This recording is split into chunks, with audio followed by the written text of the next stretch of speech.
कंदलाव ग्रामपंचायत उपसरपंच निवडणूक चुरशीची। पुन्हा एकदा ठरले सरपंचांचे मत निर्णायक। उपसरपंच निवडीत सरपंच कडते गटाची बाजी। आता बातमी विस्ताराने। कंदलाव ग्रामपंचायतीचे उपसरपंच नीलकंठ राऊतराव यांनी आपल्या पदाचा राजीनामा दिल्यामुळे आज उपसरपंच पदाची निवड ही सदस्यांच्या मतदानाद्वारे घेण्यात आली। दरम्यान सरपंच गटाचे 7 सदस्य तर सलगरे गटाचे 7 सदस्य अशी चुरस निर्माण झाल्याने सरपंच यांच्या निर्णायक मतामुळे उपसरपंचपदी चांदबाशा अहमद सय्यद यांची निवड करण्यात आली। निवडणूक निर्णय अधिकारी म्हणून एस राठोड यांनी काम पाहिले, तर अध्यक्ष म्हणून सरपंच शारदाबाई पंडित कडते यांनी काम पाहिले। या प्रसंगी मंद्रुप पोलीस ठाण्याच्या वतीने चोख पोलीस बंदोबस्त तैनात करण्यात आला होता। यावेळी ग्रामविकास अधिकारी एस राठोड, सरपंच शारदाबाई पंडित कडते, माजी उपसरपंच नीलकंठ राऊतराव, विद्यमान नूतन उपसरपंच चांदबाशा अहमद सय्यद, साहेबा कांबळे, जयश्री राऊतराव, सरस्वती राऊतराव, उषाबाई बनसोडे, उज्ज्वला बनसोडे, सुरेखा हनुमाने, लक्ष्मी उडानशिव, सोमनाथ जोकारे, अमित नरोटे, जकप्पा हनुमाने, सिद्धराम गाडेकर, उमेश कोरे, इलाही शेख, मुत्याप्पा कुंभार, महेश डोगे यांच्यासह कंदलावातील ग्रामस्थ मोठ्या संख्येने उपस्थित होते।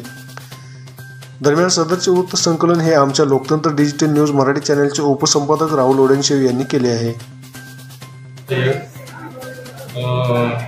आज उपसरपंच निवड माझी झाली, तर मी याच्या पुढं सर्व सदस्य व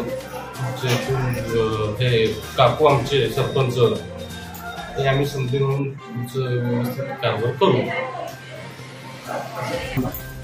ह्या पुढं मी गावच्या विकासासाठी तात्पर राहील।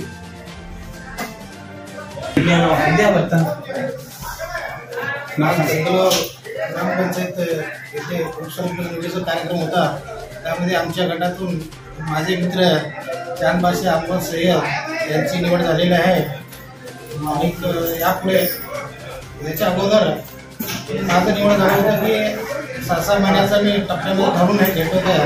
माझं 6 महिने पूर्ण झाल्यावर आमचा राजीनामा मंजूर करून आम्ही माझ्या उत्तरावर केलेला आहे चांदबाशा अहमद सय्यद यांना। आणि याच्या पुढे आम्ही सगळेजण मिळून गावातील सर्व विकासासाठी सर्व कामे एकत्रितपणे मिळून करण्यास आम्ही तत्पर आहे।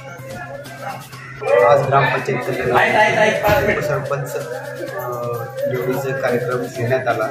त्यामध्ये सकाळी 10 वाजल्यापासून दुपारी 2 वाजेपर्यंत नामनिर्देशन पत्र घेणे, छाननी आणि माघार घेणे यामध्ये एकूण 3 अर्ज प्राप्त झाले। त्यापैकी एक उमेदवाराने अर्ज मागे घेतल्यामुळे 2 उमेदवार शिल्लक राहिले। त्यामुळे मतदान घ्यायची वेळ आली।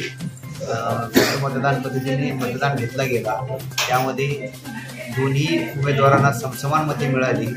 त्यामुळे सरपंचांना जो निर्णायक मत द्यायचा अधिकार आहे तो निर्णायक मत सरपंचांनी चांदबाशा अहमद सय्यद या उमेदवाराला दिल्यामुळे 8-7 असे एकमताने चांदबाशा अहमद सय्यद हे उपसरपंचपदी विराजमान झाले।